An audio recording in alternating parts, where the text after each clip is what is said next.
Olá pessoal, aqui é o professor Bernardo. Nós vamos falar hoje sobre a tireoide.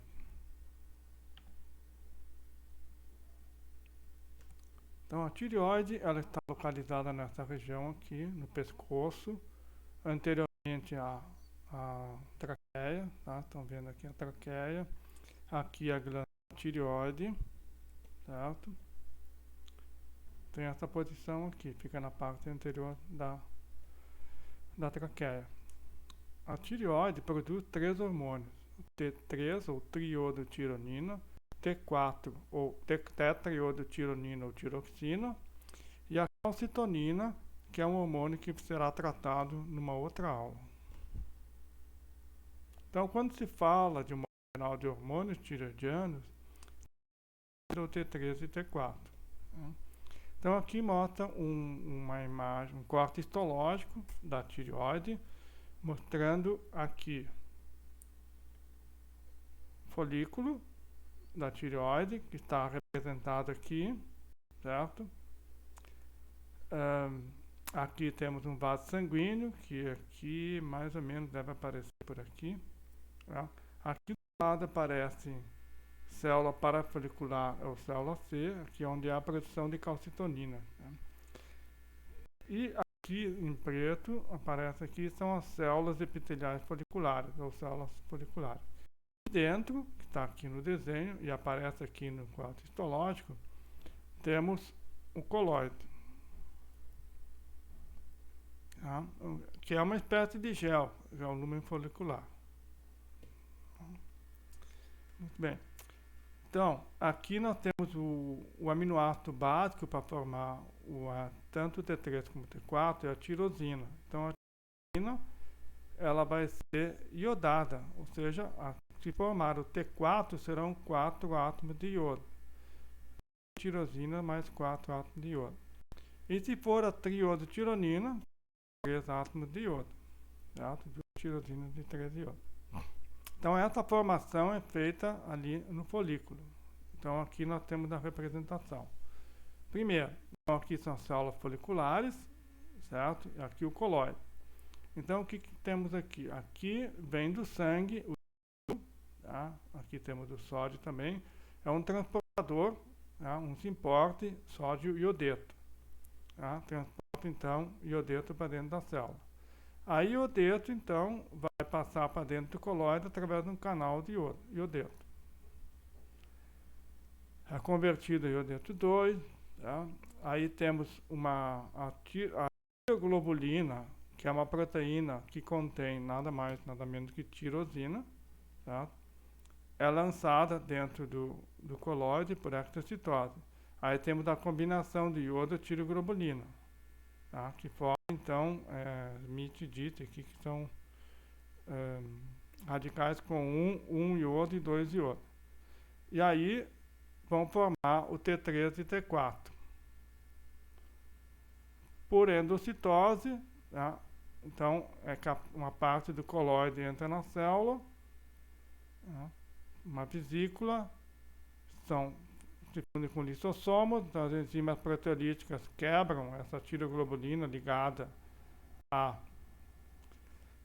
iodo e deixando livre então T3 e T4. Tá? Então eles são daí lançados no sangue. Certo? Então vejam que para formar esses dois hormônios é preciso ter iodo. No sangue, os hormônios tiroidianos, T3 e T4, quase todos são ligados a uma globulina de hormônio da tireoide. Tá? O resto é albumina ligada a albumina e transtirretina.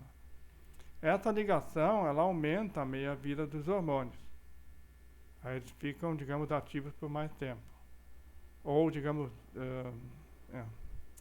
E o período latente é 2 ou 3 dias após a liberação. Ou seja, só começa a se observar alguma ação 2 a 3 dias após a liberação. Quer dizer, demora para aparecer o efeito. O efeito inicia logo, começa a se notar 2 a 3 dias após.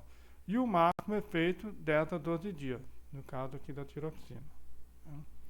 Ação dos hormônios tiroidianos. O T4 ele vai ser convertido a T3 na célula-alvo, certo? Então, o efeito é basicamente o mesmo. Tá? O efeito geral é um aumento do metabolismo. T3 e T4 aumentam o metabolismo. Então, isso como consequência aumenta o batimento cardíaco e força de contração por estimulação dos receptores beta-adrenérgicos. Maior metabolismo exige mais quantidade de sangue no tecido, então, obviamente, aumenta o batimento cardíaco. Potencializa a ação do sistema nervoso simpático, estimulação dos receptores beta-adrenérgicos também. A ação das mitocôndrias aumenta a produção de calor e aumenta o consumo de oxigênio. Mas essa ação o que é? É para aumentar a produção de energia. Tem como resultado a produção de calor e o aumento do consumo de oxigênio, obviamente. Então vai se necessitar mais energia, aumenta a absorção de glicose e sua entrada nas células musculares adiposas.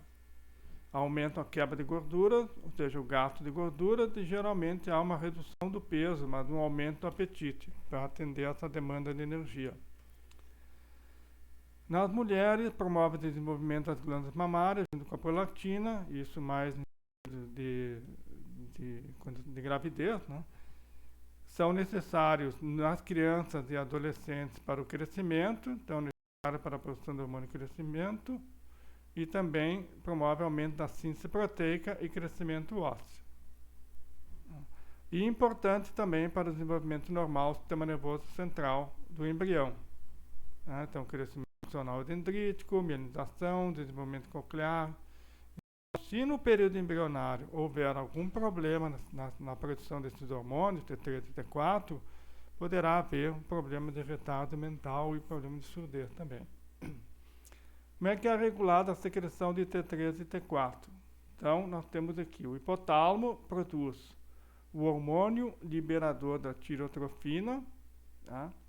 E a somatostatina. A somatostatina inibe e o hormônio liberador da tirotrofina vai estimular a adenohipófise, tá? Que vão produzir o TSH, tireotrofina, ou hormônio estimulador da tireoide.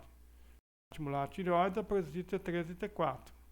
À medida que aumentam os níveis de T3 e T4 livres no sangue, eles vão promover uma retroalimentação negativa, tá? Vão inibir a produção de TSH e também de TRH para o hipotálamo, tá? Se os hormônios estão ligados com a proteína de ligação, né, então eles não estão agindo nesse sistema de retroalimentação. Tá? Algumas alterações que podem ocorrer no funcionamento da tireoide. Uma é o hipotireoidismo. Se de baixo, então seria baixa produção ou baixa liberação dos hormônios tireoidianos T3 e T4. Causa pode ser tireoidite autoimune ou doença de Hashimoto, tá? Então, que faz com que a tireoide não funcione direito. Cirurgia para hipertireoidismo, tá? Por alguma razão, tumor, alguma coisa, é feita uma retirada da tireoide, aí obviamente não tem tireoide para produzir T3 e T4. Então, vai ter que ingerir esses hormônios. Tá? Deficiência de iodo. Se não houver iodo suficiente na dieta, também vai haver redução na produção desses dois hormônios. Hoje em dia isso é mais difícil porque existe iodo no sal que a gente ingere. Veja que então, nesses três casos aqui, tá, tireoidite, hipertireoidismo, cirurgia com retirada da glândula e deficiência de iodo, então, a redução de T3 e T4, então vai acontecer o quê? Um aumento na produção do TRH e TSH, na tentativa de estimular a glândula a produzir esses hormônios aqui. Tá? Só que não tem como produzir. E aí, então, ocorre isso aqui, o bócio, um dos sintomas, que é o aumento do tamanho da tireoide, na tentativa de produzir T3 e T4. O bócio não vai acontecer se houver redução na produção de TRH ou TSH por algum problema no hipotálamo ou na hipófise. Tá? Aí falta estimulação para produzir T3 e T4. Outros sintomas, além do bócio, é a redução do metabolismo basal, ganho de peso, redução do débito cardíaco, diminuição da produção de calor, aumento da sensibilidade ao frio, hipoventilação, ou seja, a ventilação fica mais lenta, a respiração, letargia, lentidão mental, queda das pálpebras e retardo do crescimento mental, se isso ocorrer em embriões e crianças. Tá? Aqui temos então o bócio, vejam aqui a tireoide aumentada, certo? E aqui mostrando o que ocorre no hipotireoidismo devido à baixa quantidade de iodeto na dieta. Baixa quantidade de iodeto na dieta diminui a produção de T3 e T4, porque não tem iodo para produzir. O hipotálamo, então, baixa T3, o hipotálamo é estimulado, aumenta a produção do TRH, aumenta a estimulação sobre a adenohipófise, aumenta a liberação da tireotrofina, aumenta a tireoide, tá? Dá o bócio, mas não tem iodeto. Não tem iodeto, continua baixo T3 e T4 e não tem a retroalimentação negativa. No caso do hipertireoidismo, então temos uma produção muito grande de T3 e T4. Tá? Produção, ou pelo menos presença. Então, uma das causas é a doença de Graves. Então, imunoglobulinas estimulantes da tireoide. Então, não existe um controle aqui. Elas estimulam e não tem uma retroalimentação negativa. Então, aumenta muito o T3 e T4. Neoplasia tireoide, câncer da tireoide, aumenta muito o T3 e T4. Tá? Então, nesse caso aqui, a pessoa, por exemplo, tem que tomar T3 e T4. Toma demais, dá hipertireoidismo, certo? Então, nesses três casos aqui, esse aqui e esses dois, nós temos T3 e T4 altos, certo? E aí nós temos uma baixa produção de TRH e TSH, por retroalimentação negativa. Agora, no caso de excesso de secreção de TSH, um tumor na hipófise, por exemplo, aí tem T3 e T4 altos, né? Mas não, a retroalimentação negativa não vai funcionar aqui. Tá? Então continua alto. Então nesse caso o TSH vai estar alto. TSH.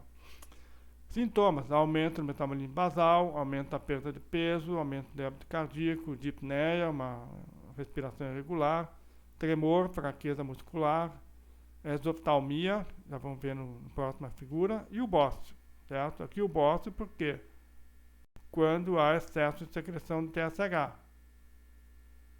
Tá? Se existem esses outros casos aqui, excesso de T3, T4, neoplasia ou doença de Graves, não vai ter bócio. Aqui a exoftalmia, veja que os olhos ficam meio saltados.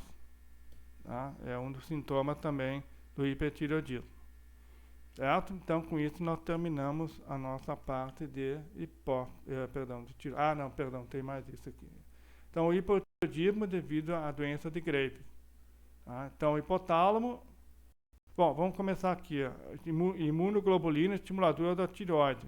Então, estimulam fortemente a tireoide. Aqui haverá aumento aqui da glândula, em função disso, que eu havia mencionado que não, na outra não aumenta. Aumenta T3 e T4, tem uma retroalimentação negativa forte, então baixa a produção de TSH e TRH.